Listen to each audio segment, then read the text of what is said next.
Hi, everyone. This is Scarlett Johnson with Moms for Liberty Unplugged.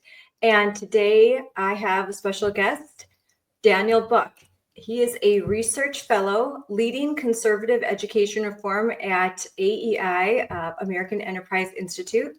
He's taught in public, private, and charter schools and has served as the assistant principal at Lake Country Classical Academy, which is here in Wisconsin, and it is a great school. Parents, friends of mine have their children enrolled, and they love it. They rave about it. He is an author, writing scholarly articles and great pieces in national publications like the Wall Street Journal, and he is the author of What is Wrong with Our Schools. I had followed Daniel, but I first met him when he was working on education reform with the Wisconsin Institute for Law and Liberty, which is an organization that absolutely slays, not only here in Wisconsin, but nationally. They are exceptional lawyers that take on pro bono cases involving the issues that we care about: liberty, freedom, parental rights, and they've just done a great job. They're doing God's work, fighting against kind of the woke insanity. So, Daniel, I'm so glad to have you on. You were a guest of my friend Missy a few weeks ago.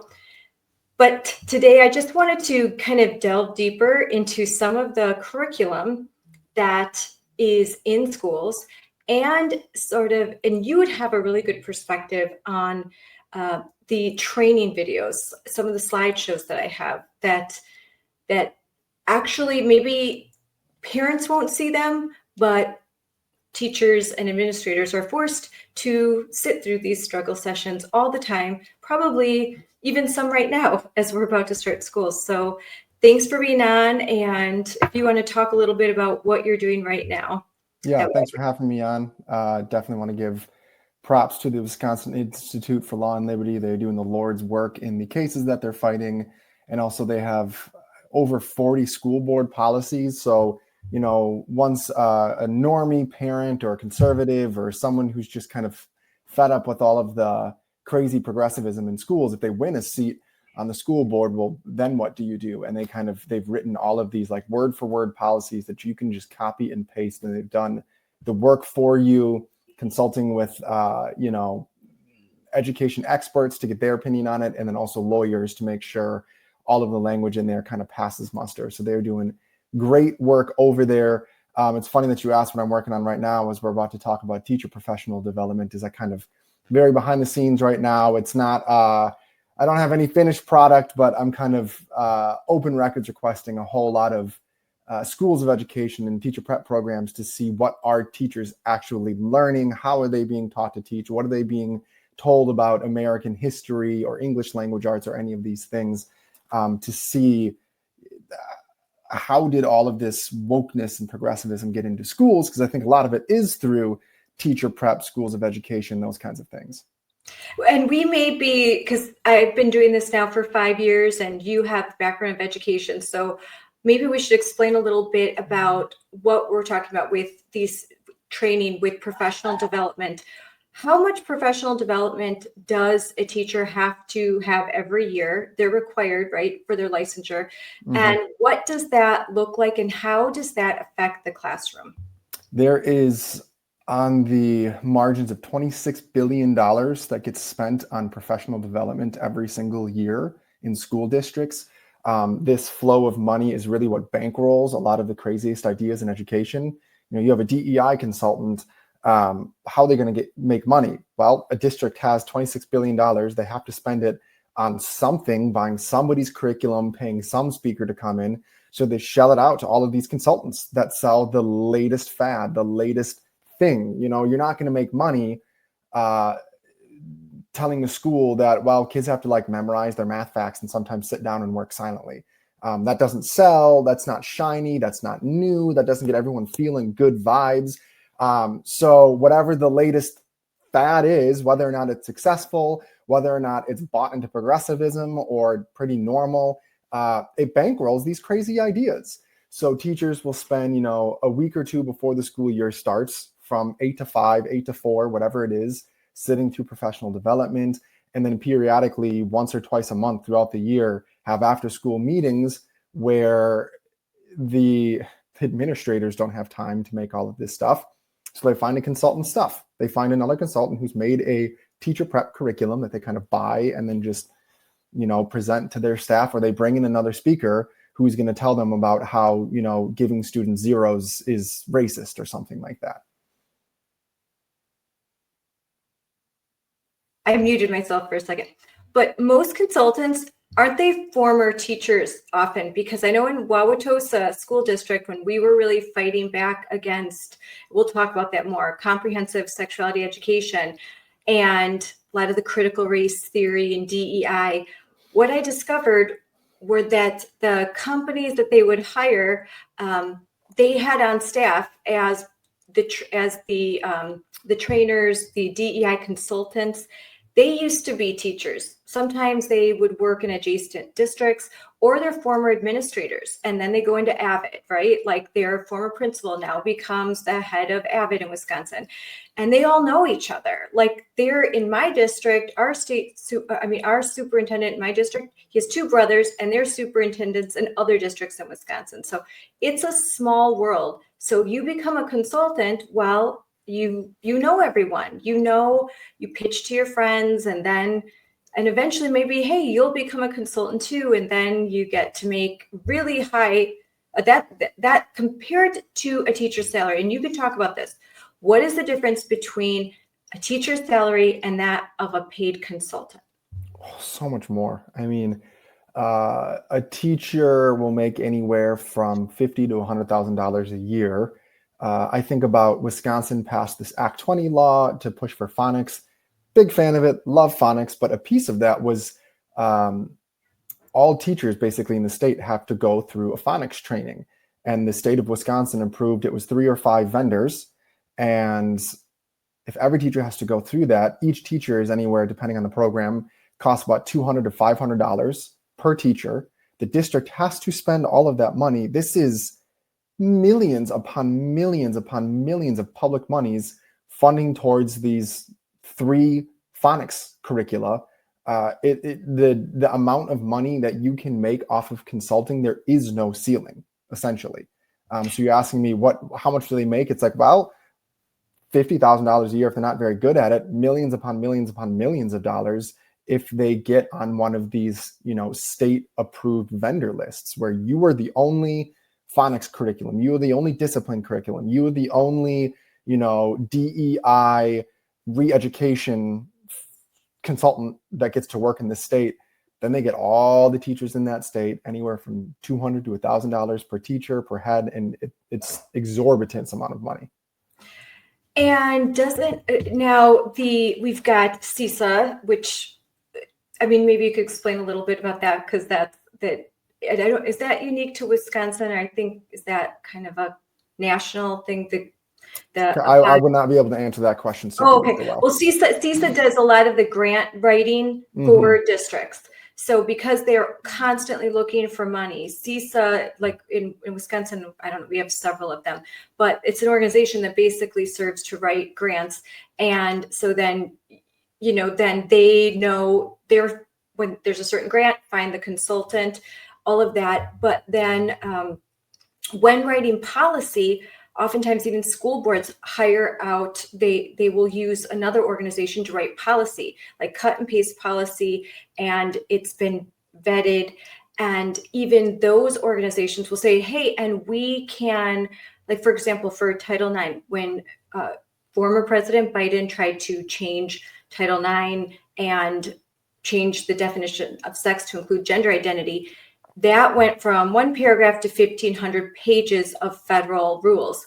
And so now all the districts were hiring consultants to explain to them, what do those rules mean? What does policy have to look like? So federal government kind of says, here's the policy. And then there's consultants and lawyers that the district hires to sort of explain it all and write the policy. And then even the school board, lots of times they'll just vote on whatever the consultants told them, the lawyers told them. But a lot of school board members have caught on to this, and now they aren't doing that anymore. Yeah, it's all a racket in a way. The consultant will come in and they have, a very low entry point, and they say, "Hey, we'll come and do a policy review for you. We'll look at your discipline policies. We'll look at your, reading curricula and give your recommendations." And then lo and behold, all of their recommendations are products of theirs.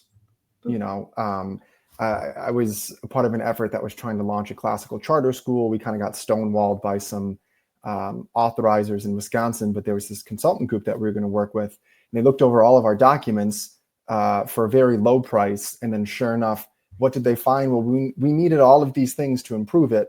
How could we get help with improving that? Give our money back to them. They only would get state money through basically consulting with charter schools. So they would do these audits and then sell you their product, and they could only do that with the state money. And it all kind of it was a self-referential, self-flowing, everyone giving everyone else their own money racket. Is it the same like equity audits? Yeah, same exact thing. Or in Tosa, they had where Wauwatosa, I wrote about them for the Wall Street Journal, their district in Wisconsin. They brought in this math consultant to improve their math instruction. And sure enough, what did he find? Well, they needed to adopt all of the policies and buy the books that he's going to make money off of. It's the same guy that kind of got rid of advanced education in a lot of California districts, came out here, and surprise, surprise, he found what was the problem with Wauwatosa? Well, they were teaching kids math facts and they had advanced math, and you need to do away with all of that because that's what's going to make me more money too. And in Wauwatosa, they basically got rid of the most successful school in the district. Was it in Wisconsin for that, the most successful math program? And these were mainly, kids that were at poverty level or middle class, Black, Hispanic, a real diverse group. And it was a public school, it's sort of different though. Was it a charter school? It was a magnet or charter school. Yeah. It was like you said, I don't know if it was the most successful elementary school in the state, but it was one of the most successful elementary schools in the state. And Wauwatosa it's a middle-class community. The home income here, the incomes here are right along perfectly with the median household income, the medium household price across the country. This is where I live. We're not a super duper rich area. I have a son who lives in Wauwatosa because he goes to the Medical College of Wisconsin, and renting, it's high. The cost of rent is high because you're right by Children's Hospital, Froedtert Hospital, Medical College. So it's just this big complex. And so there's a lot of professionals there. And the Wauwatosa School District used to be one of the best in the state. It was, at one point, it was a premier school. And unfortunately, it's a school district that is now in severe decline. And some of the reasons I can show, we can start to talk about what's happening in schools and in education. I can show the curriculum. And this is in 2022. That's when I got really involved in what was happening in Wauwatosa. And this is relevant for the whole country because the curriculum that Tosa had adopted, and we could be here for hours if I were to talk about the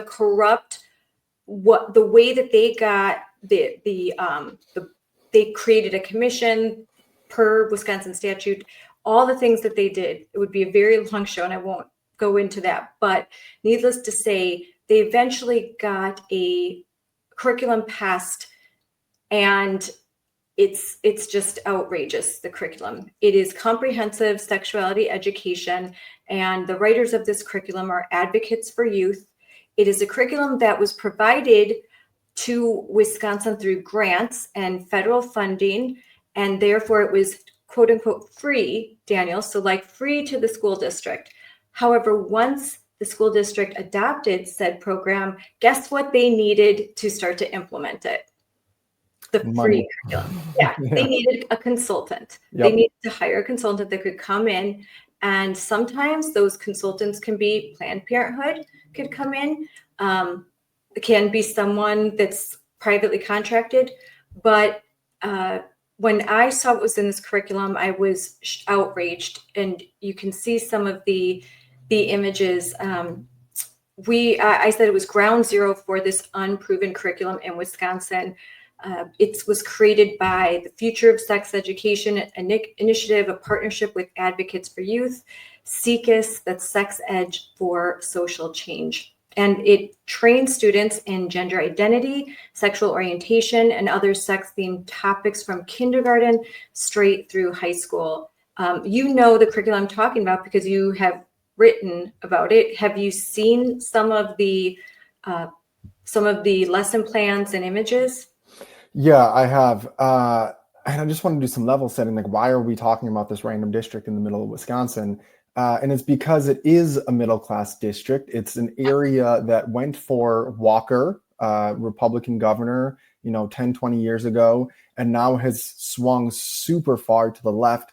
It's a district that could be anywhere. We're not talking about San Francisco. We're not talking about Chicago. We're not talking about New York or kind of these, Portland, these notoriously progressive areas in notoriously progressive states. This is in flyover country, right? Wauwatosa could be any community, any suburb just outside of a city, anywhere in flyover normal America. This isn't just happening on the coasts in affluent blue districts. This is happening everywhere.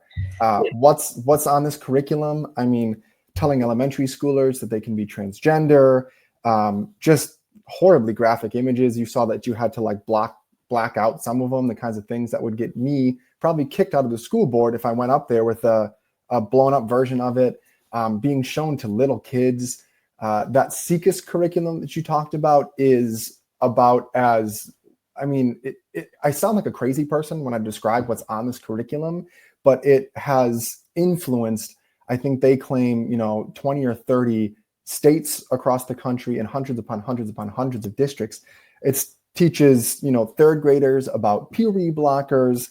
It frames, regardless of your opinion on abortion, but it frames it as just this unalloyed good. There's no controversy.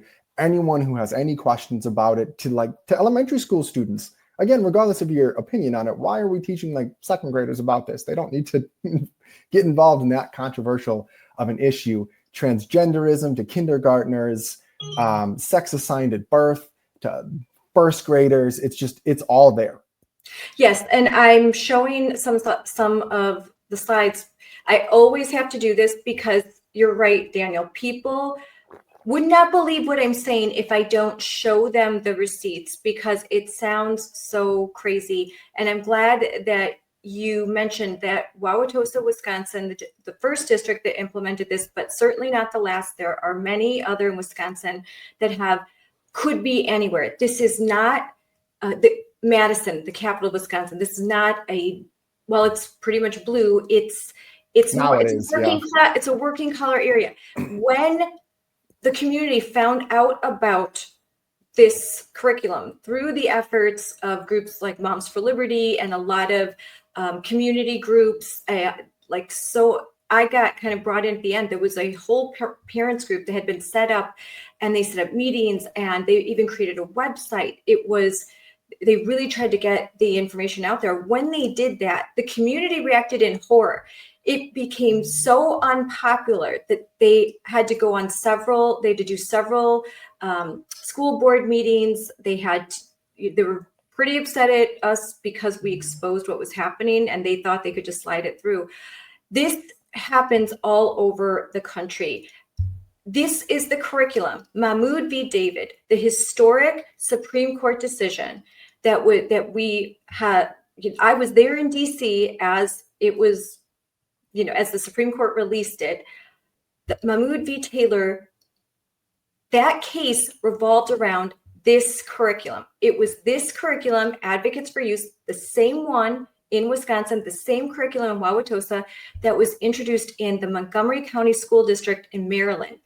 And the group of parents that united were Christian, Jewish, atheist, Muslim. this was a diverse group of parents that came together and said, we may not agree on a lot of things, but what we do agree on is that this curriculum is outrageous, it's inappropriate, and we want to opt our kids out. So many wanted to opt out that the school district, after just a month or two, denied the ability of parents to opt their kids out, even if it was based on a deeply held religious belief. That, when they did that in 2022, 3 years later, going through the court system, finally the Supreme Court said, absolutely, parents have the right to opt their kids out of curriculum that they see that goes against their deeply held religious beliefs. And I'm sure I listened to the lawyers as they presented the case to the Supreme Court. I listened and I read the decision. It was amazing. The repercussions of this, we are going to see. I know lawyers at will and all over the country, conservative legal firms, pro bono firms, they're going to be very proactive using the Mahmoud decision. But just I'm saying it's a long way to get to the fact that this curriculum that we're talking about, that you saw, Daniel, in the state that we both live in, this is everywhere. And you need to be aware of it, because even after this decision, there are school districts that are saying, you know what, we don't want, this is too hard. Opting out is just, it's taking too much of our time. We really don't want to do it. And they're dragging their heels. Yeah. Having worked in a school, though, it astounds me that they're saying that, because it's so easy to make an opt-out option. We had students that opted out of standardized testing, and you tell the parent, we're going to give all the rest of the kids a standardized test. Your kid, they are expected to bring work, something to do, or a book to read. We're not necessarily going to provide them an alternative activities during the standardized test. We're going to provide them a separate space. And if they act out, they're going to get in trouble for it. It's very easy. It's a very low lift for an administrator, for a teacher, to provide an opt-out option. So the idea that this is causing some administrative burden is it's a lie. Admittedly, it's an excuse. It's a way to argue against this without having to actually talk about the issue at hand. I think parents need to start opting out en masse. I think there's a lot of teachers out there that don't want to teach this stuff. Not every teacher is a blue-haired radical. They need to start giving these opt-out forms to parents and say, hey, we're going to be teaching this content. The district wants me to read Romeo and Juliet, but we have to do it through a feminist lens or through a critical race lens. So you know what? Here's the opt-out form. I'm going to encourage you all to opt out. And if the district starts having, if it really is creating an administrative burden, maybe that's a sign to the district or to the principal or to the superintendent that this isn't content we should be teaching anyways. Maybe that's a sign they should, read the public opinion and change what the curriculum is, change what they're teaching. Here's another curriculum that was in a school district in Madison. This was for sixth graders. So, and this is considered like science, but they talk about gender. So this is how you can't imagine that this is just in sex education, because sometimes you think, okay, I'll opt my kids out of the sex education classes, even though they're trying to make that hard. Here's how this is going to be, how science is seen through the lens of gender ideology, and kind of some of the things that they've said, evolution, changing sex, like, hey, a fish can change their sex, so can you. And again, this is for sixth graders. And when I've shown this material to my son, he's like, yeah, but that's not exactly, this isn't exactly scientific what they're saying here. Yeah, I posted recently, there's this network of teacher prep programs, 800 of them. They're kind of the leading institutions in most states. The University of Wisconsin-Madison is a part of this network, and they hosted this event for their members on how to queer the curriculum and how to do it in such a way that you can the word they used was find loopholes in laws that prohibit this kind of stuff. And what they recommended is working it into all the rest of the content, right? If you show up and you have a Pride Day or you have a transgender day, that's a big red flag. I mean, it's a pride flag, but it's a red flag to parents. Hey, I should opt my kids out of this. If you do it in the sex education curriculum, everyone's kind of already on edge and looking for something that's going to be, a little off. But if you work it into science, if you work it into an optional, choice book in literature, if it's one discussion on a day in a lit class on, a worksheet that you don't send home, you can work it throughout all of the curriculum without showing that obvious red flag and still incorporate these ideas, even though there's not one discrete lesson on it or one discrete unit on it. Yeah, I thought this, not nearly all unopposed or bisexual, just kind of the interesting, but to get to then here, now this is Eau Claire and gender support plan. And what is stated here, this is again, national. This kind of language, national. Defending Education, formerly Parents Defending Education, has a website where they put how many school districts have policies like this. It was over 10 million the last time. Over 10 million children in school districts are subject to policies like this. And yeah, there's executive orders.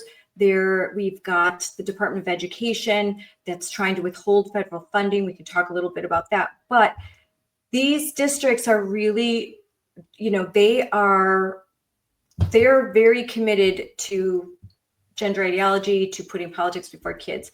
And so is this something that you'd ever seen, or is just that in your research you've seen different districts across the country have this kind of language? It's mostly in my research that I've seen it. I spent in the latter half of my career, I saw where things were going and knew if I stayed in a traditional public school, I was either going to go absolutely insane or get myself fired. So before that happened, I moved, man, what images you are clicking through. I moved to... That's a teacher in Wauwatosa right there. Yeah. Is that the new art teacher?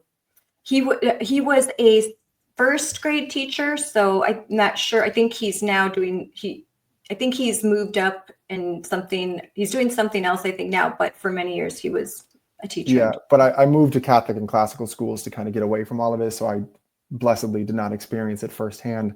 I know in Milwaukee, just east of Wauwatosa, they have a policy where, if a student identifies as transgender on any overnight trip, right? Like I went on some of those as an athlete in high school. These trans identifying youth will stay in, overnight accommodations, hotel rooms, shower rooms with students of the opposite sex. I have a daughter. I don't care if that boy thinks he's a girl. I don't want him sleeping in the same room as my daughter. I don't want him in the same shower or bathroom as my daughter. A lot of these policies, like the gender support plans, are wrapped in this faux compassion, right? We don't want to expose these trans identifying students to parental, oppression or outrage. We don't want them to feel otherized. But a student who identifies as trans, like they need our help. They don't need to be encouraged and further pushed into these delusions. And two, the advocates ignore all of the other people in this question, right? Okay, we don't want this one student to feel uncomfortable, but what about the 29 other girls who have to change in front of this guy who we don't know if he's lying. We don't know if he's having some sort of psychotic break. Like we gotta protect all the other students too. I just live streamed last week a board meeting in Illinois in which the parents were lining up, basically saying that we want this school district to follow federal law to listen to basically look at Title IX as the way it was written in 1972. Sex is male, female. It doesn't include gender identity. And they felt this strongly because a biological male, 14 years old, had just made the girls' volleyball team, beating out 45 girls. And this male had never played volleyball before in his life. So took a spot of a girl playing on the team, showering and changing with the girls, making them uncomfortable. The coach quit in protest. And still, you've got the state of Illinois, you've got, and even that local school district just won't budge. They won't budge on this issue. And it just doesn't make sense. In polls, 80-20 issue. I think it is. I agree with the president. I think it's more of a 97-3 issue. I think that I don't know how you can say that you support women and yet you would want a male in a girl's locker and shower room, a teenage girl. Girls have trouble changing in front of other girls at that age. Having a boy present, I can't even imagine how humiliating and how uncomfortable that they are being forced to feel. And it's wrong. I think one way to kind of demonstrate that is I don't like to imagine, but I imagine going back to 2010 even, and trying to explain to somebody in 2010 the situation you're in right now, that you will be called a bigot by the media, or it will be coded as right wing in the media to say that a guy who thinks he's a girl has crushed the competition, taken trophies from them, and wants the right to change in front of them, to shower with them. And if you disagree with that, you're a right winger. It's not. How do you explain that to somebody 15 years ago? It wouldn't even compute. You would be called a crazy person if you were saying like, this is what it's going to get to. They'd be, no, you're a culture warrior, slippery slope. That's never going to happen. But that's where we are. So you kind of mentioned, you wrote an article for the Wall Street Journal where you talked about the fact that this woke curriculum is this could be in your school. Don't think that this is just in your most radical area of your state, that this is in normal suburban middle schools. And you mentioned something that I think, when in my research and in my lived experience, what I've seen is after Trump was elected, it was like a Thanos snap. And the groundwork had been laid years before, but suddenly there was this push to really go hard for these critical theories, these pedagogies, and putting them into praxis in the schools. Not just they were no longer going to just be discussed in graduate school studies or in professional development. They were going to actualize this stuff in schools, even in kindergarten. Yeah, there were two things that kind of happened around the time of Trump's election and then COVID too. So before that, there was always kind of the two forces in education, kind of a progressive push and a more traditionalist pushback. It wasn't always conservative. But just normal people that said, I don't want this. That's a good point. Yeah, and a back and forth, and there was kind of an equilibrium. Everyone knew that the schools were left coded, center left, but maybe in the way of, like the Atlantic and New York Times reporting back then, center left. They weren't woke, they weren't crazy progressive, they weren't bought into all of these fringe beliefs. But when Trump was elected, suddenly you had all of the people on the traditional side not wanting to be associated with Trump or Trumpism. The center left normies didn't want to be considered these far right radicals. So they kind of wilted and stopped pushing back because they didn't want to be perceived as the bad guys. And then there was, the summer of love, 2020, all the riots in the street. That too, the former stalwarts, standing athwart a sanity, saying, no, we can give students suspensions. We shouldn't teach kindergartners about transgenderism. If a student doesn't do their work, they should get a 0. Kind of these normal common sense ideas.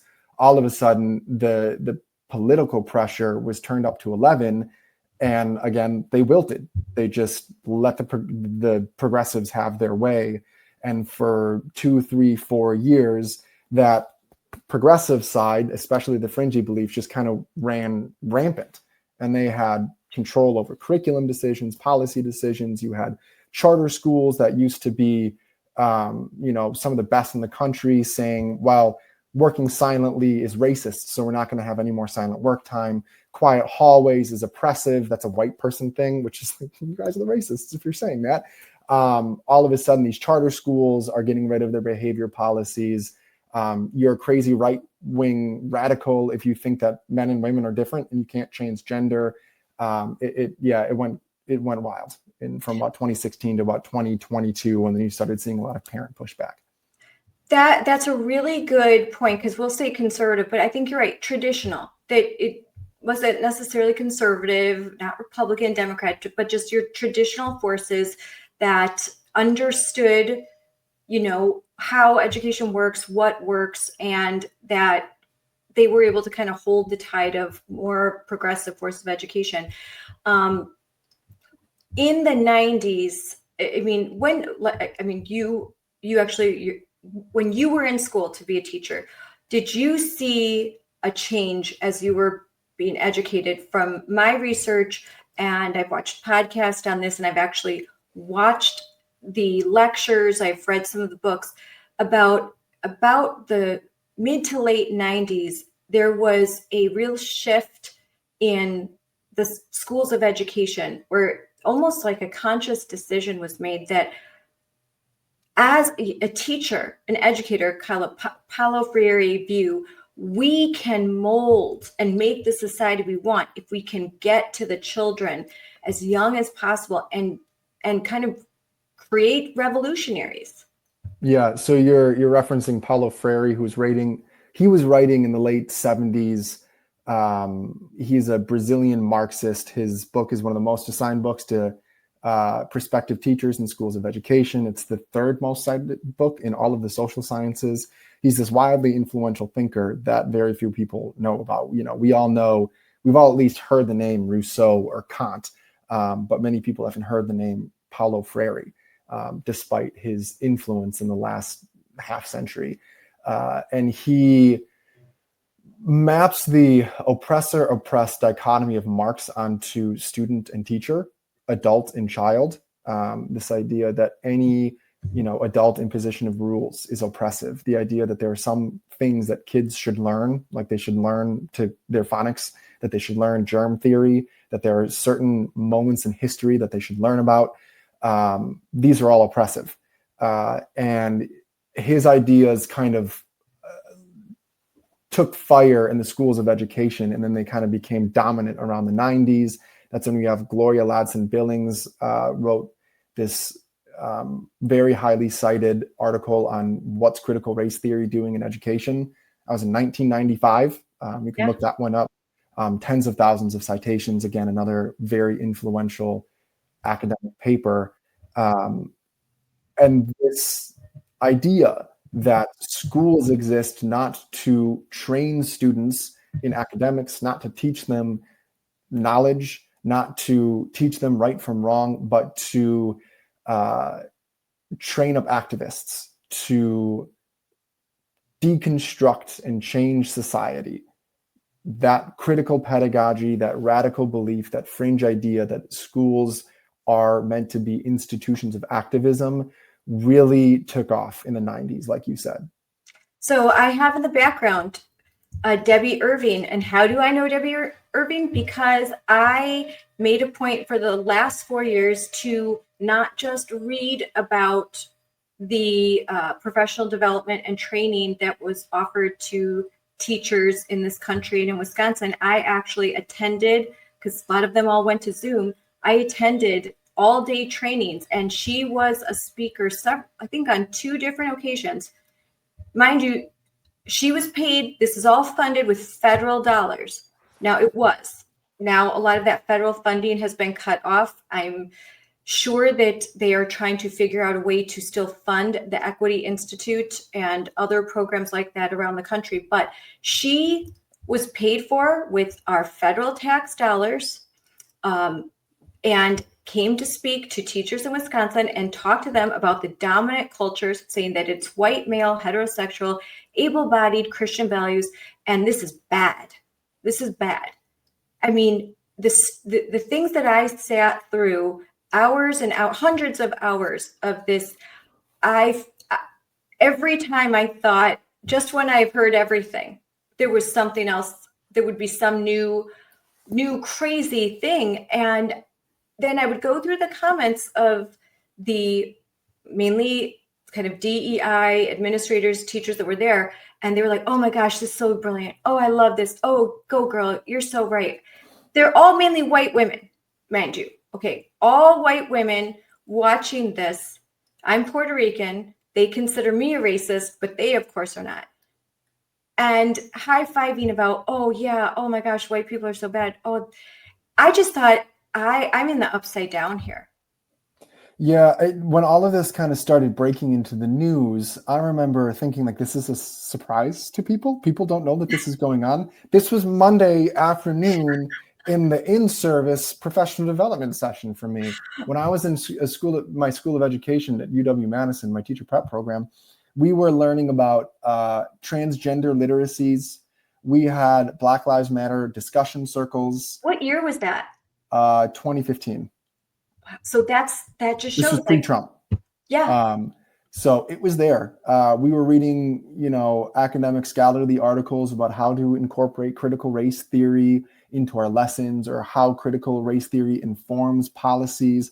All of this stuff has been around for 10, 20, 30 years. And again, when it broke into the news, I was like, we need to tell people this. I thought everyone knew because this is just there. And then what threw me through even more of a loop was watching so many teachers deny it, say, no, that's not happening. Like, what do you mean it's not happening? Again, this was Monday. I just sat through a lecture. Here's a screenshot from it. And then I'm being called a liar on social media when I'm just showing a screenshot of the PowerPoint that I sat through 48 hours ago.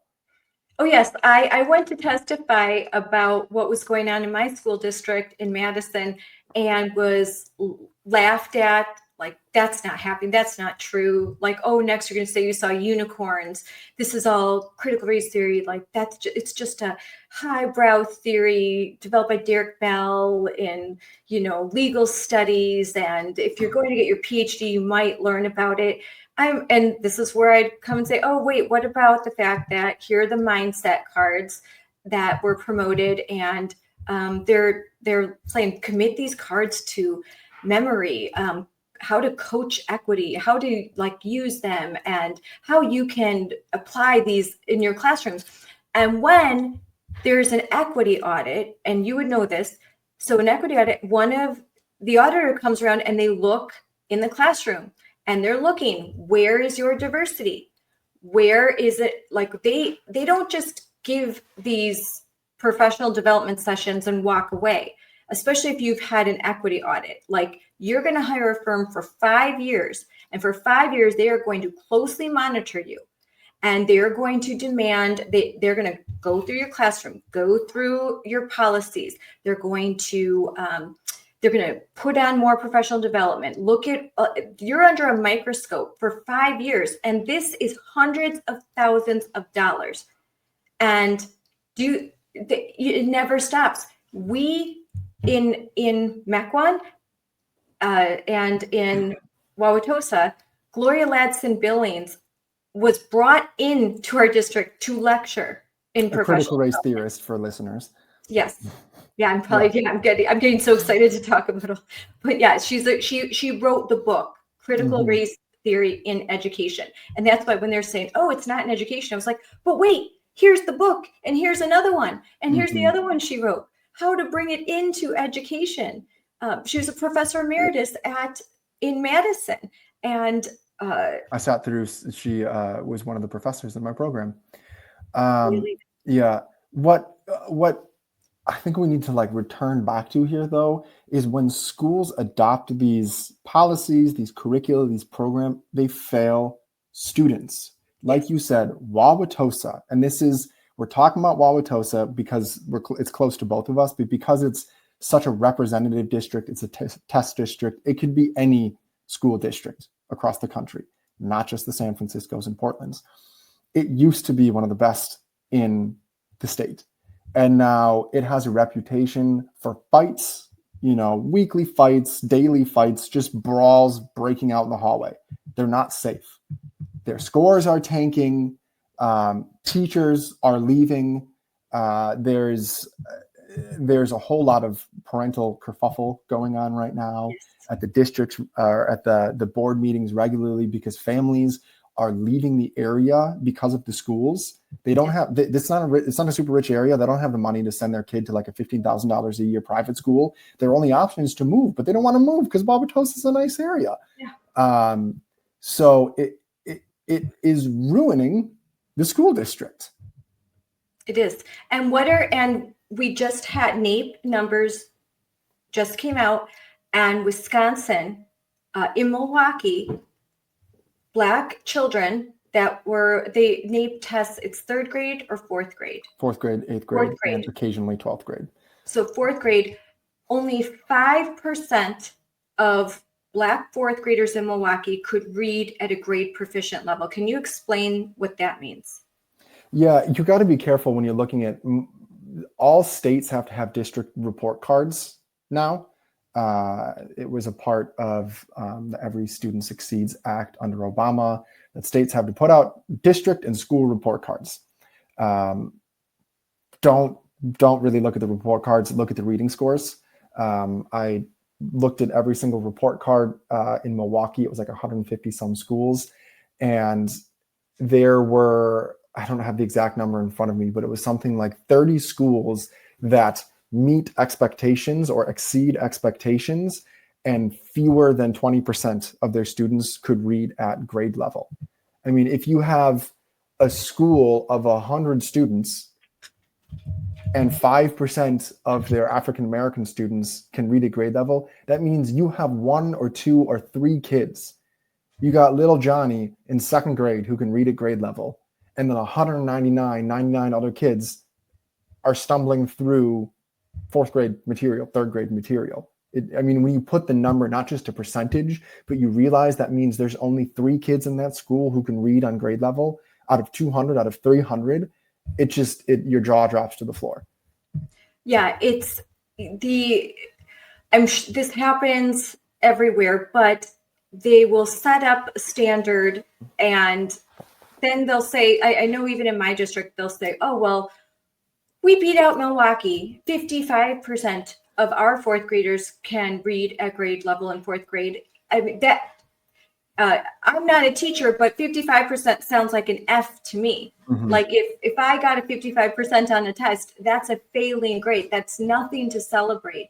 And saying that we were able, a district that was once nationally ranked, and this is happening all over the country. There, but at Heritage Foundation, several of my friends have written about this. They write about this. They write about school districts that were once the apple of the eye of a state. They were nationally ranked. These were premier public school districts, that were comparable to even private schools. And once they kind of went woke, got kind of more radical, and took the eye off the ball, and like you said, they said, oh, it's racist to have STEM programs or to have gifted and talented programs. We've got to get rid of that. Then what happens? The school starts to fall apart. The parents that can't afford to leave, and they go to private school, or they homeschool, they do whatever. And then you've got less kids there. And then suddenly you don't want to move to that area because it's not as good of a school district. So you have less families. And funding formulas for across the country, the funding formula for a school district is based on how many students. I don't know if you want to talk about that a little bit for those who may not understand that. Yeah, schools get money based on how many students attend, though they're called hold harmless policies, where basically at a certain point they stop losing money. So even these failing districts, no matter how many kids they lose, they're just going to keep getting public funds. because our public school system seems intent on bankrolling failure, while at the same time blocking funds to private or home or charter schools that are actually succeeding. All the public monies go to the failing schools, and then the unions do everything they can to keep money from going to the successful schools, and we fund failure and defund success, which is the exact opposite of what we should be doing. That's another topic to quickly, I mean, these are all such big topics, but to get to in Wisconsin, even though we've got a Democrat governor and he's, he really fights expanding school choice. We do have school choice in Wisconsin. It's limited based on income, but it's successful. And I know my friend Chris Lawrence at School Choice Wisconsin, they will have statistics that show the change that happens. My daughter's in a choice school. When a kid is able to escape these bad inner city schools and go to a charter school, it makes a world of difference, but they're so underfunded. Yeah, charter schools, choice schools makes it almost half per pupil per student what these public schools do. So even if there's no improvement in outcomes, they're still significantly outperforming, because even if they're just doing as well, they're doing as well with fewer resources. So they are. Another thing to look for, the phrase in the research is called competitive effects, where school choice and charter schools actually make traditional public schools better too. So in the districts where you have more charter schools, you have better school choice laws, the public schools have to compete now. They don't just get that guaranteed state, underwriting. So they have to make their curriculum better. They have to make their policies better. They have to focus on academics and keep the hallways orderly and punish kids who are picking fights and all of these kinds of things. So school choice in the literature actually makes traditional public schools better too. You'll hear from the media, you'll hear from union advocates that school choice is going to ruin public schools. Charter schools are going to defund public schools, and that's just not the case. They make the schools better. Lakeshore Classical, where you were an assistant principal, that was a labor of love. I know people like the fight to open up that school, and there are families that drive an hour just to get their kid, an hour each way. There's waiting lists to get there. St. Augustine is another one that will be opening up here in Wisconsin. And there are states now all over the country, and maybe you've done some research of that through now in your current role, where now things are really changing. So in red states with Republican governors, Republican legislature, they are passing universal school choice laws. They are funding school choice. And President Trump is now, the Department of Education is also funding it at the federal level. The big, beautiful bill has $1,700 per child funding, and I think all of that's going to go up, and there's going to be more funding. So what is that going to help bring about change? I mean, it's a big issue, and there's certainly not enough money to get every kid into the school of their choice, but what will bring about change? Yeah, you talked about the one big beautiful bill, which I think we should start calling OB3 for short, but there's a tax credit in there. So it's not, it's facilitated by the federal government, but it's not actually funded by our tax dollars. The way it works is if I want to give money to this scholarship granting organization, I can for 100% tax credit. So I have however much money I give, it's written off in my taxes. So I can give my money to this organization, and then that organization provides scholarships for students to attend a private school, to buy materials for homeschooling, a number of other educational costs. And it's going to allow more and more and more institutions to build, to form more Lake Country Classical Academies, more Great Hearts Academies, more Hillsdale charter schools, more homeschools, more co-ops, more everything. And it doesn't just have to be this classical flavor. Like, I am an advocate of classical education, traditional pedagogy, but if parents don't want that, you know, I think they're wrong. I'm a big fan of classical education, but I respect your right as a parent to choose otherwise. You know, if you want like a project-based learning or an online school, not what I'm going to pick for my kids, but your kids aren't mine. So you can choose something different for your kids that aligns more with your values. There's actually a North Shore Classical Academy that is in the process. They're looking for a place to start building in my area in Ozaukee County. So, and because they tried to get funded through the state, they've tried everything, and finally they've secured private funding. So they're starting to build, and I think you're going to see more of that. There has to be some innovative solutions, right? I was just talking with someone about this, when in a live stream, and we were talking, my friend from New Jersey, Alex, and we were talking about the way school's set up. It hasn't changed in over 100 years. It hasn't innovated. And I'm not sure that I agree with the way it's set up now. I think that all kids are different. There can be different ways to school your kid, and that I feel like schools right now are kind of like daycares. And the model is like, keep the kids in school from this certain time so parents can work, and they need to, because that's the way our economy is built. So fixing public education is hard, considering that our economy and the way our lifestyle, is built around the public school year. I mean, for me, spring break, summer, everything is built around the school year. So how can we change something that's like just so entrenched? Yeah, I mean, it's going to take policy, and this is where my policy nerd kind of dry conversation has to come in. But one of them is school choice. So you need to have funds for those alternatives.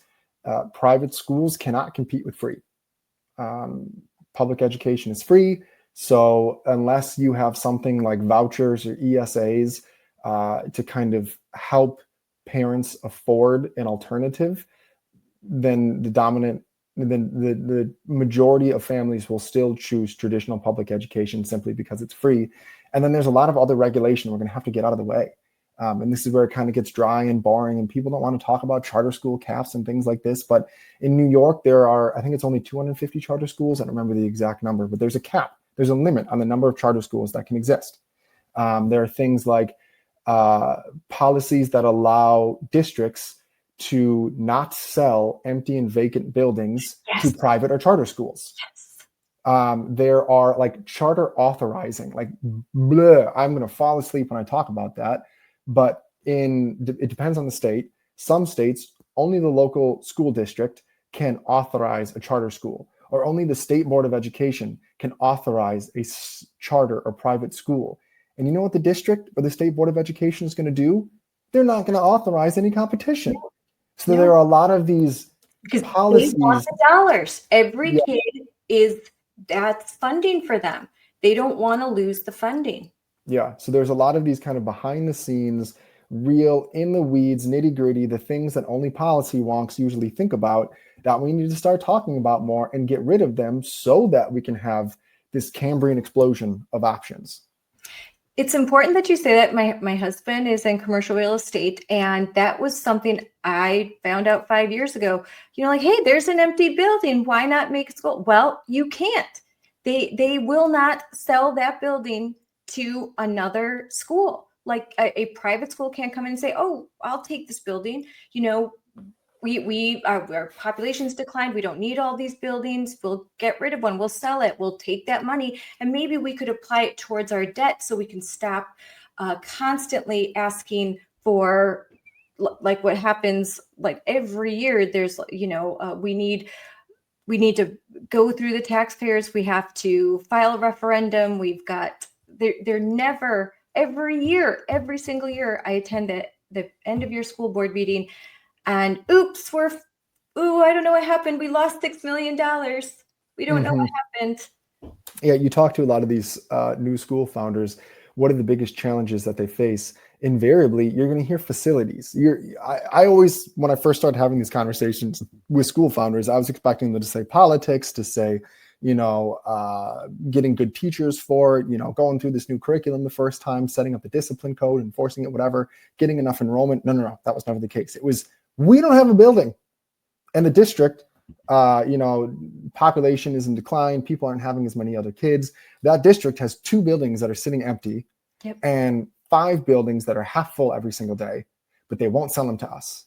So we are working on a lease out of a strip mall, next to a Walgreens. It's not appealing. It's not pretty. We would love to get a building, renovate it, have a gym, have more space, but we can't. So we're going to work with what we got. And facilities is a big question, both a waste of money for schools as we kind of have this population decline, and then so waste of money for public schools, and then the lack of space for alternative schools.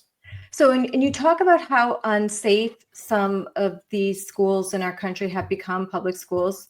For us, Milwaukee, extremely unsafe, and primarily, the people that want to have all of these professional development about white racism, and yet they force kids like myself. I grew up in Milwaukee in the public school. I would have had to go through, were it not for the fact that a charity organization paid for me and my family to go to a Catholic school, was one where drugs, prostitution, crime, the middle school was a hellhole. And so I was spared that. And because I was able to get an education, I was able to get out of poverty, help take care of my parents as well. And my whole family was able to escape poverty as we all, one by one, received our education, went on to college, and were able to rise above the sort of social status we would have been forced to stay in were we, who knows what would have happened if we would have had to attend those schools. And so I think it really is, there's not a whole lot I love about George Bush anymore, but I do think that he was right when he said, when he made the comment that it's a form of prejudice to force these kids to stay in the worst schools in the district and provide them no way out. They get the most funding, the federal dollars, the state dollars, the relief, the grants that these school districts get. You could put a kid through college, high school, everything for what they get a year. Sometimes $28,000 a year in New York, $42,000 a year per kid. It's astronomical, the amount of money that these districts get, and yet there's no evidence that they're actually doing something for these kids because they're mired in policies. You drive there policies that make it impossible to teach there. Good teachers don't last. They won't stay. They're not rewarded. If you're a good teacher and you're actually doing something, they've made movies about it. Lean on Me, Stand and Deliver. There's real life stories all the time. I've met good teachers. There's good teachers like yourself. And I've met many in Wauwatosa too that hung on as long as they could. But finally, they're like, you know what? My cousin who's a teacher, pregnant, got kicked in the stomach. And finally, she's like, I can't teach anymore. I can't do this. You know? The phrase that Bush used that, he needs an award just for incepting this phrase into public conversation, is the soft bigotry of low expectations. Yes, that's it. Yep. And it really is. It's so condescending. This idea that, student A can't behave or can't work silently because he's poor and black. And it's just, if anyone else were to say that, you'd realize that's an incredibly racist thing to say. And it's not doing him any good to say, oh, well, you're from a rough background, so we can't expect that much of you, right? We need to just give you as many excuses as you need. We're going to give you all of these extensions. You're never going to get in trouble because you can't help yourself. That's not what helps students.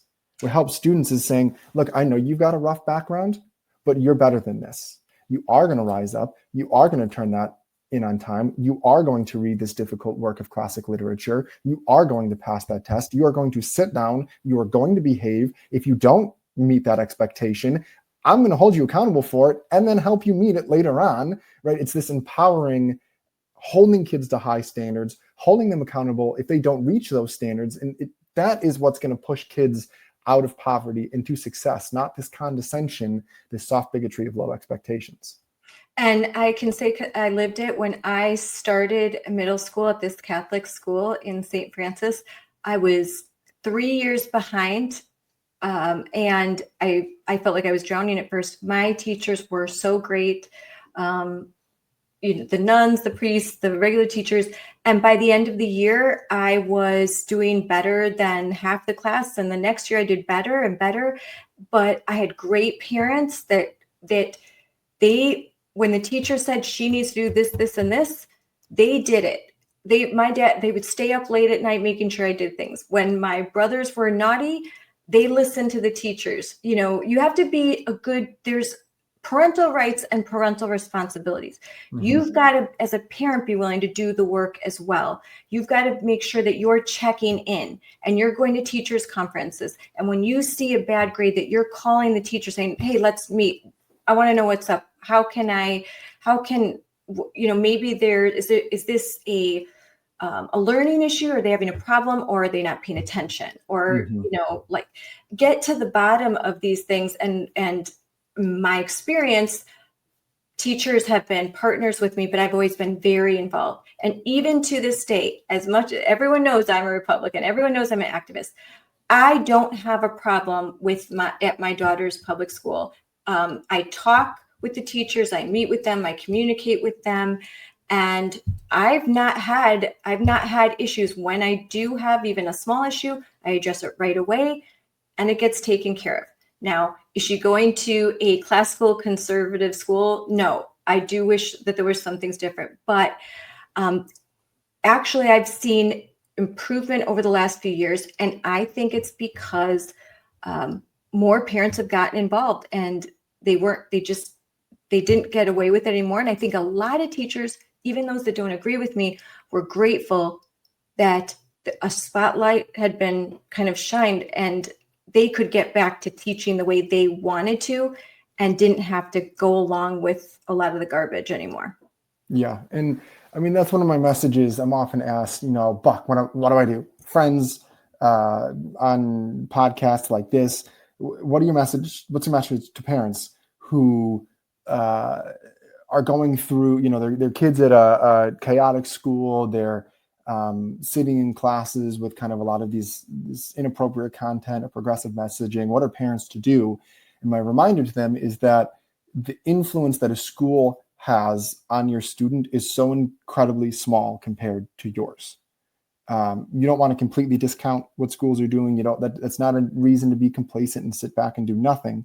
But understand that if you're reading to your kids before bed every night, if you're sitting down, putting phones away and talking with them over dinner, if you're taking them out, my wife and I take turns taking our oldest on, mommy-daughter, daddy-daughter dates so we can talk with her, see what's on her mind. If you're looking at their homework, if you're communicating with the school, even if your kid's at a so-called bad school, they're going to turn out just fine because they have a good parent who's guiding them, who's protecting them, who's helping them make sense of whatever insanity they're seeing in class, who's working with them to make sure they're learning the content, they're learning the math, the reading, all of these kinds of things. Like you said, it's parents' rights and also parents' responsibilities.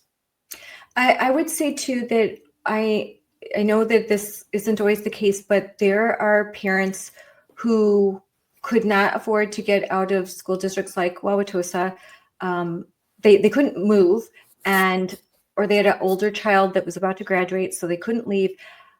But they couldn't stay. The elementary school was too much. They didn't want their kids exposed to this stuff early. And there are scholarships, there are programs. Talk to churches, I would advocate, talk to organizations, and organizations like mine. There's organizations like School Choice Wisconsin.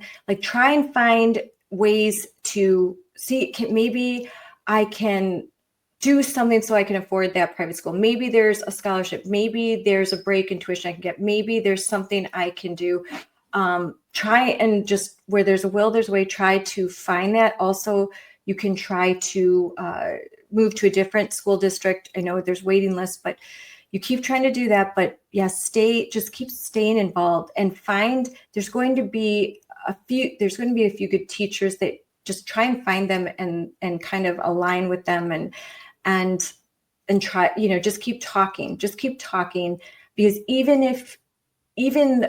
I recently had something happen where in high school, some parents came to me and said they're teaching, my kid had to write a paper on transgender for junior, long story, but at the end, I didn't go hot and heavy to a school board meeting yelling.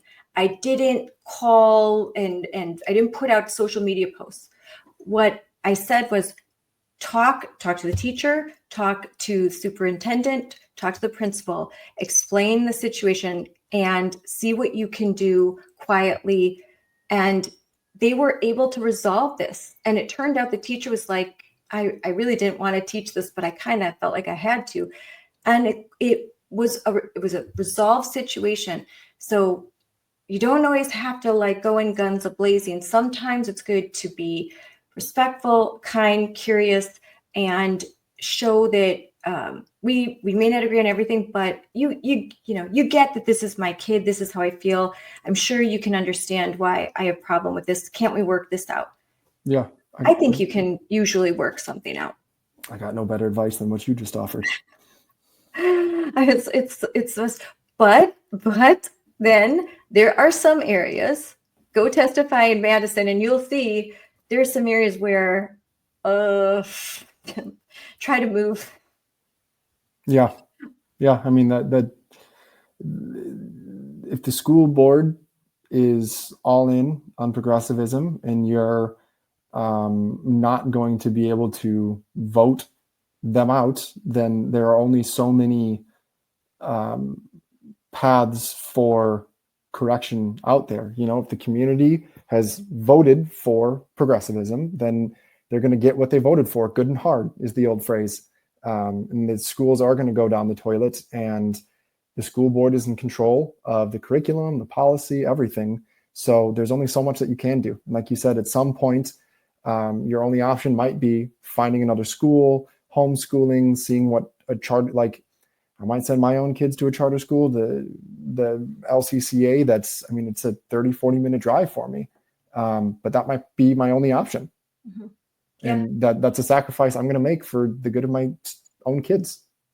So I know time flies, but I have two last kind of burning questions. Again, to reiterate with the big, beautiful bill, that tax credit, because that's new information for me. And I think that's really interesting that you can give $1,700 to an organization, and that is tax write-off. I'm actually going to talk to my husband about this right when we get up, because that's a great thing. Mm-hmm.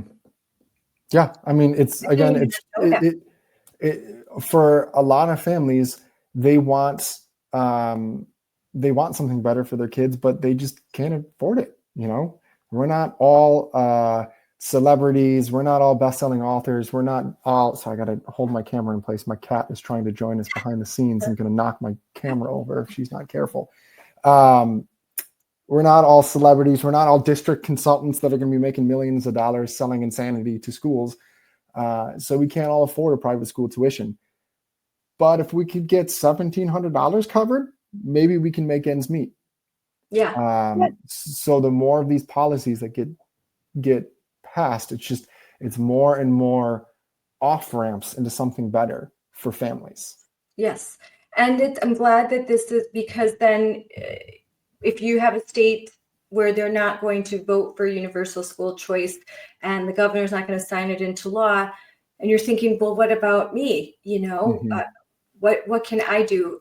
There does need to be, I like to keep the federal government out of local education, but I think, and maybe it's different as a conservative, I think we should start funding the things that we believe in. We should start focusing on funding and finding curriculum that isn't crazy. Funding and finding, the right kind. Like the federal government all these years has been funding and paying for this professional development and this curriculum, and it's all, garbage. So now maybe we need to help fund alternatives, that are rooted, they're not religious, they're not going to be more conservative, but they're just going to be good. Based on what's proven to work, not full language, not reading by guessing. Mm-hmm. Yeah. All the stories to tell about that.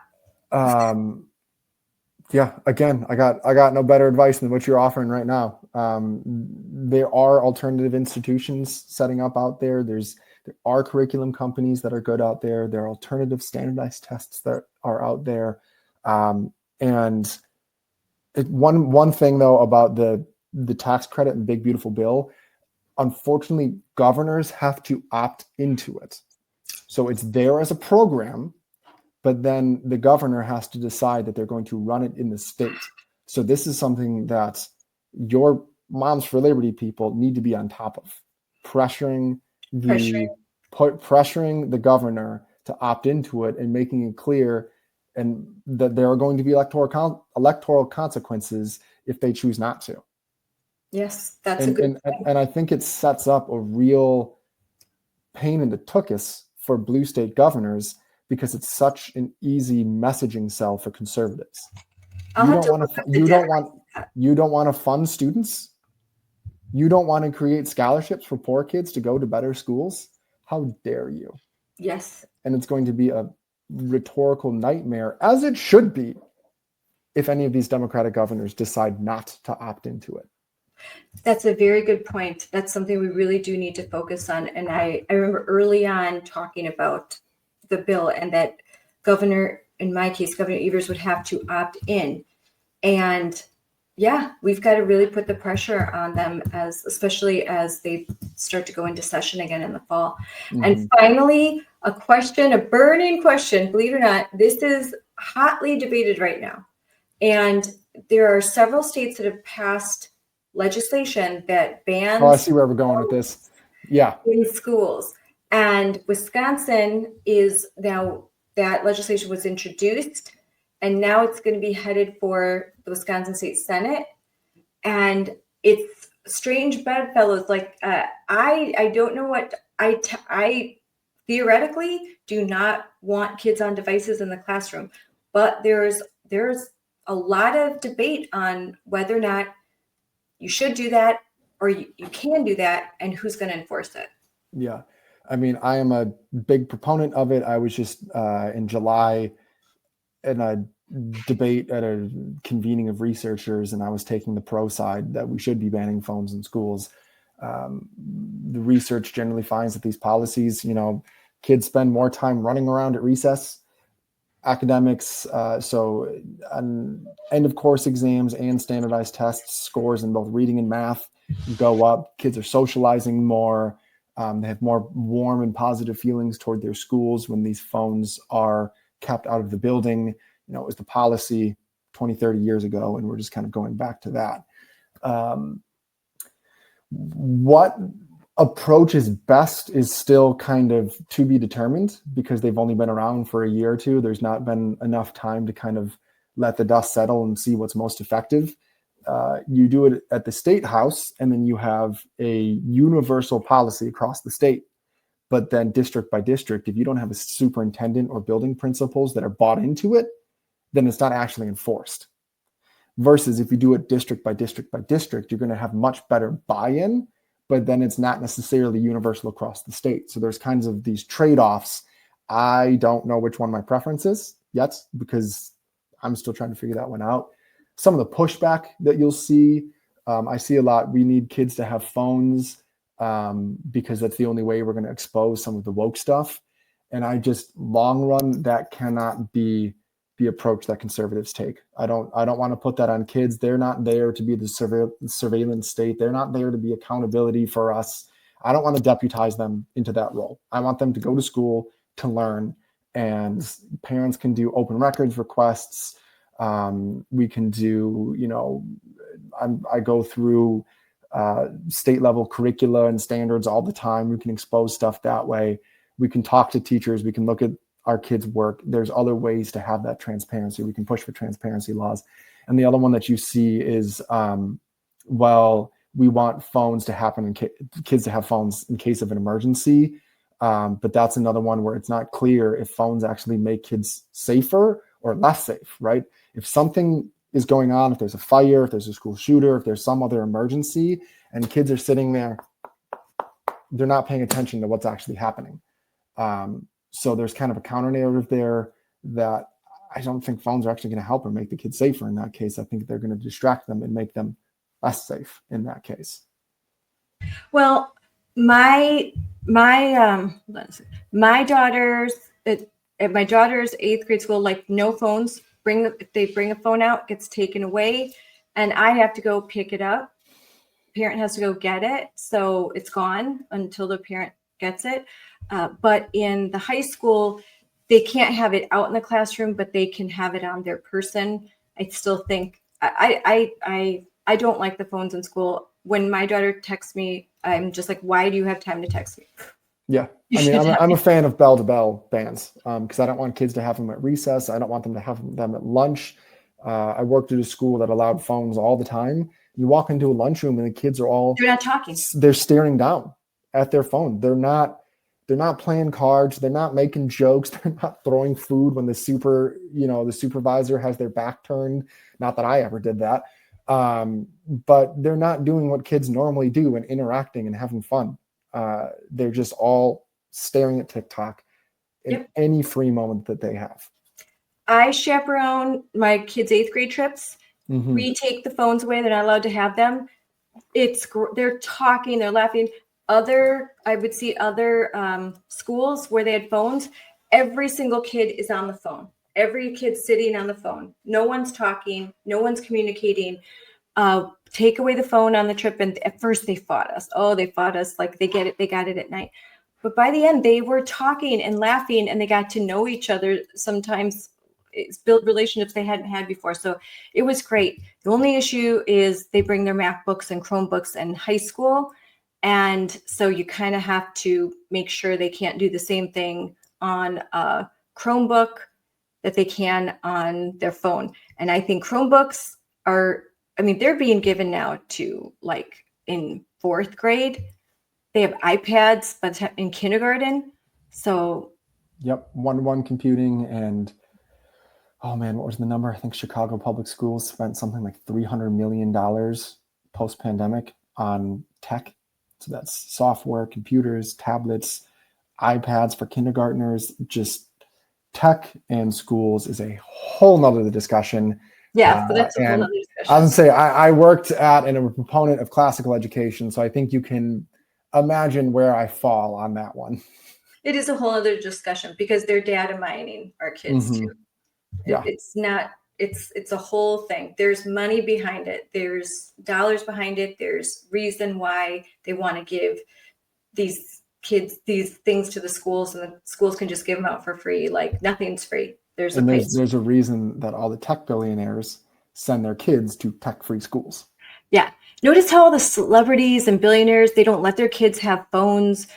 I've actually seen TikTok stories where, some superstars like my son turned 16 and I gave him a phone.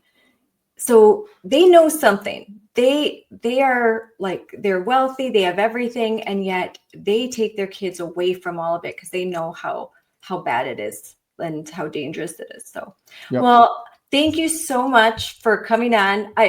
We could just keep talking. There's so many different things to talk about in education, but I appreciate. Thanks for having me on. It's been a blast. Yes, and I look forward to talking to you again, and look forward to reading more. Your articles are great. So, what are you doing right now, and how can people learn more about you? Yeah, I'm at the American Enterprise Institute right now. There, I'm half my time is as a research fellow, so that's researching education. I do a lot of open records requests and kind of journalistic type things. I do a lot of reporting on research of best practices in the classroom, And then the other half is I lead the Conservative Education Reform Network, which is just a network of anyone. We're kind of a big tent on the right. So anyone who considers themselves a conservative and is working on education reform, be they teachers, parents, professors, policymakers, think tank fellows, institution leadings, curriculum writers, authors, anyone. If you're on the right and you work on education, you can be a part of the network. And I'll be sure to close out with your handle to follow you on Twitter. I do. And your little consortium, I love the stuff that you guys post. There's always articles, there's information.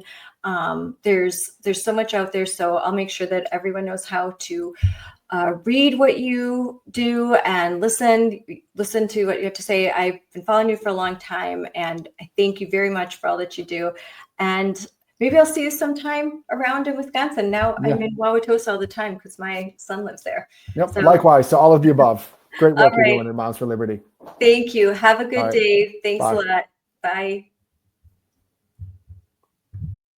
That was an amazing conversation with Daniel Buck. And just going to recap some of what we discussed. It's really important to understand what is in curriculum and why it's there. Again, sex assigned at birth. This is a slide presentation that was given at a professional development and is part of a curriculum, Advocates for Youth, Comprehensive Sexuality Education. This is a slide presentation meant for upper elementary school students to middle school students. And you can see sex assigned at birth, gender identity, talking about these gender expression. There is a YouTube short video talking about pronouns, gender pronouns.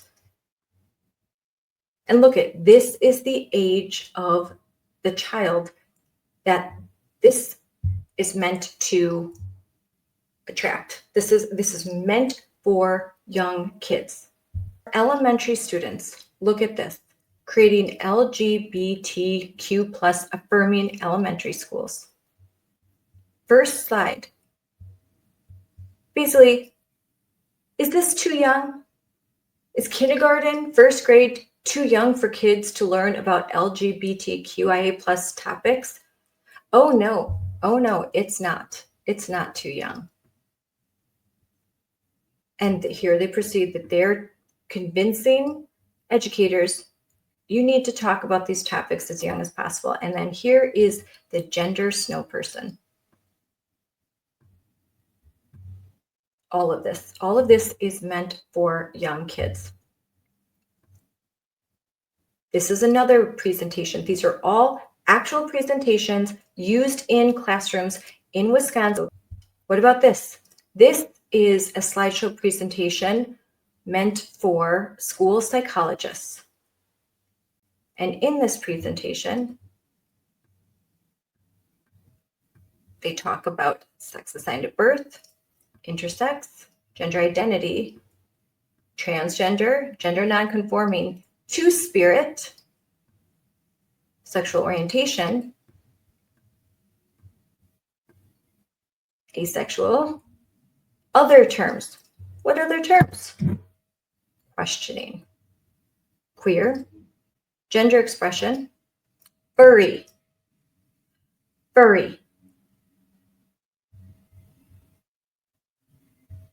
Yes. Crazy, right?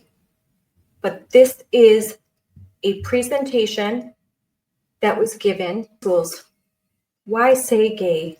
K through 3 lessons. Showing kindness and support to transgender and non-binary people. If your parents aren't accepting of your identity, I'm your mom now? No way.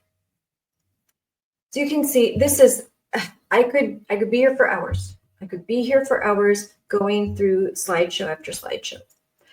But here is the solution. Know your parental rights. Now we saw the problem. Here's the solution. You need to know your parental rights.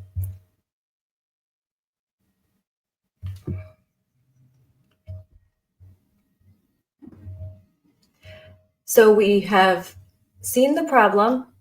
Here's the solution. Know your parental rights. Moms for Liberty, momsforliberty.org. And below I've had the information to follow Daniel on X. But now if you go to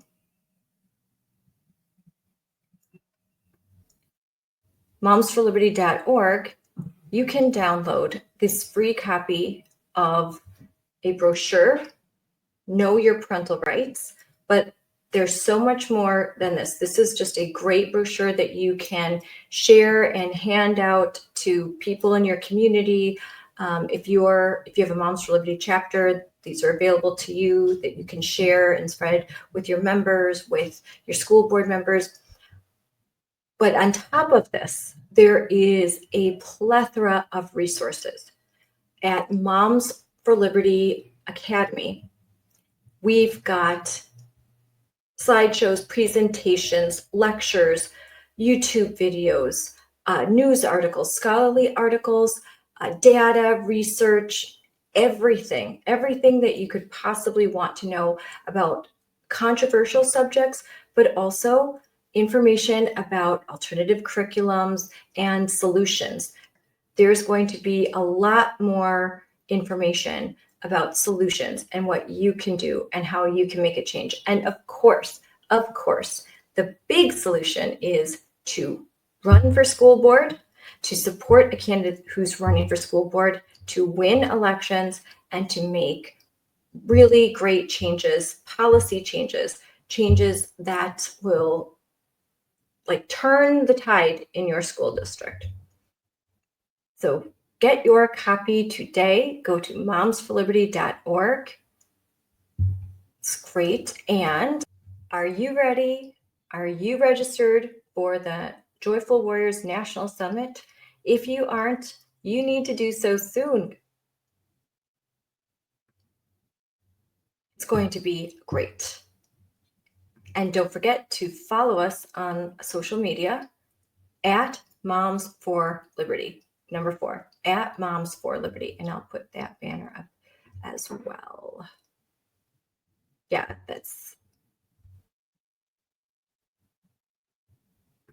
so follow us on X at Moms for Liberty. Follow us on X at Moms for Liberty. This has been a great conversation. We covered so many topics, and be sure to follow Daniel Buck, follow Moms for Liberty on X as well, and don't forget to get your free guide, okay? Know Your Rights. We also have a portal for opt-outs. So everything that you need so that you can opt out of this woke radical curriculum is ready at your fingertips. As I leave for today, I'm going to show the video about Moms for Liberty Summit, as I always do. And remember, if you haven't registered now, you need to register soon. It's going to be amazing. That's all for today. Have a great day. Bye.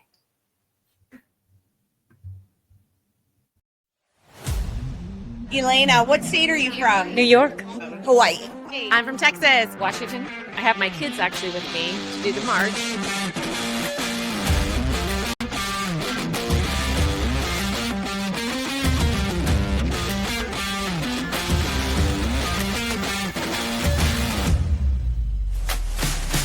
Wherever I go, odds are there is a Moms for Liberty group or a whole tribe in the room sounding off loud and proud. And you could see the passion here because it's about supporting kids.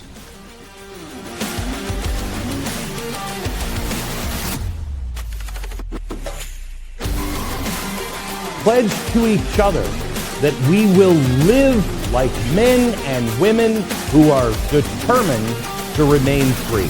I'm for it. parental rights all the way.